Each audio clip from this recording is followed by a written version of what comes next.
What if I told you that your cards have a history, science, or even a fantastical mythology behind them? The most beautiful artwork or exceedingly intricate text can be interpreted as so much more than just that. Welcome to Is It Fact or Fiction?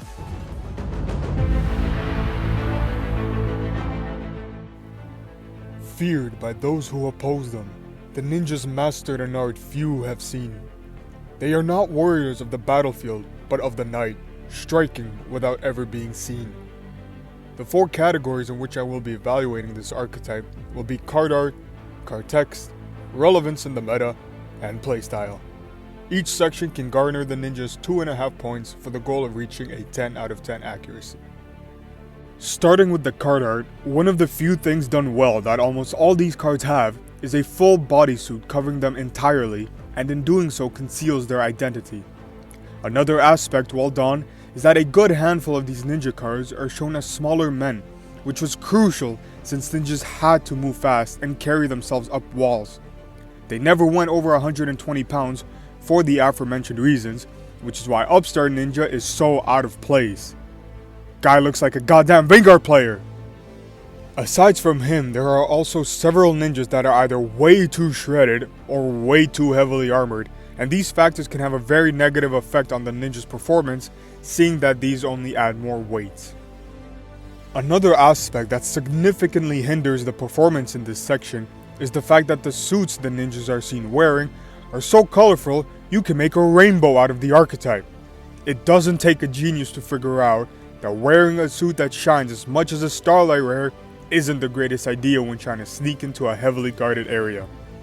With all these reasons taken into consideration, I will only give 1 point to this section. Coming up next, we got card text, and this part is actually done very well. Starting off with the card names, all the dragon ninjas have a very interesting story behind them. Because of the nature of ninjas and their need to move with stealth, very few people actually see them, and if they do, it's probably because they're about to be assassinated. Since they cause such commotion without ever being seen, this led to the term ninja becoming associated with supernatural beings, and at the time, many people believed that they had the ability to become invisible or perhaps even turn into animals, which is where the dragon ninjas come in. They represent the very legend people created about ninjas that only instilled even more fear into them. Obviously, they couldn't actually turn into animals, but they are a perfect reincarnation of the warriors that were born in people's minds. As we continue with the card names, the elemental ninjas are next in line.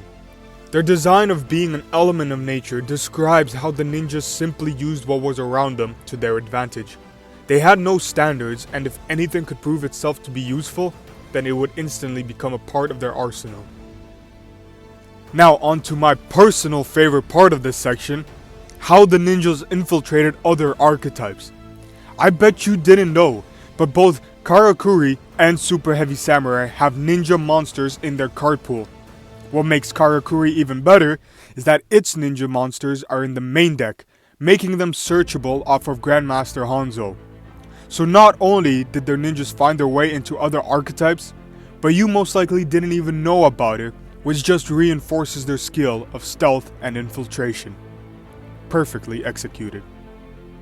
Moving on to the actual text on the cards, most of the ninjutsu art cards are great since they make ninjas vanish to gain some sort of effect, such as bring out a monster from the deck with a certain type, or perhaps just reborn an opponent's monster, which further adds onto the idea of these warriors being supernatural beings. Another great thing about ninjas is that they had no understanding of old is better. They realized that as time went on, the tools and weapons available improved, and since they had no warrior code, they were free to use them for anything. This is represented by the ninjas not only having multiple types of extra deck monsters, but also the fact that they have Pendulum monsters, which few old archetypes have, showing that they always try to move on with the times. Now, before I continue on with the section being way too excited about it, I'm gonna gladly award it with 2.5 points. Moving on to the third section, we got meta relevance. I'm sure most of, if not all of you, have never actually seen ninjas at the top tables, and you probably never will. Funny enough, that's exactly what ninjas want to do. Go unseen and strike when the enemy least expects it. As you see here, the striker player is getting absolutely murdered because like a proper Yu-Gi-Oh player, he has no idea what the fuck just happened. Look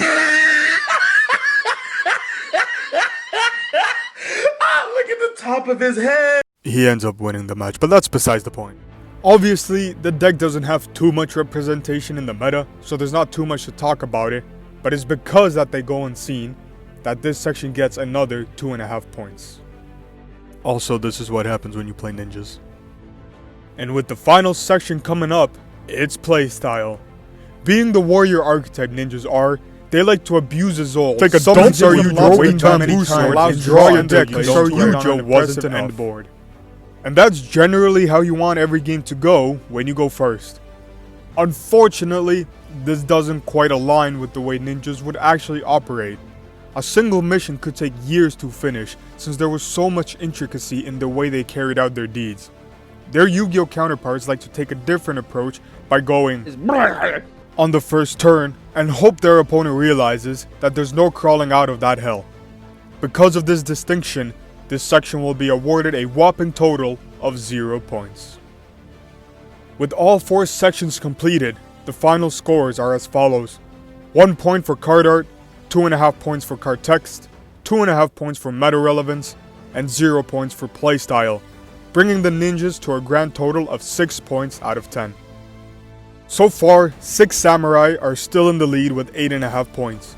Will they remain victorious, or will they go down fighting? Find out in the next episode of Fact or Fiction.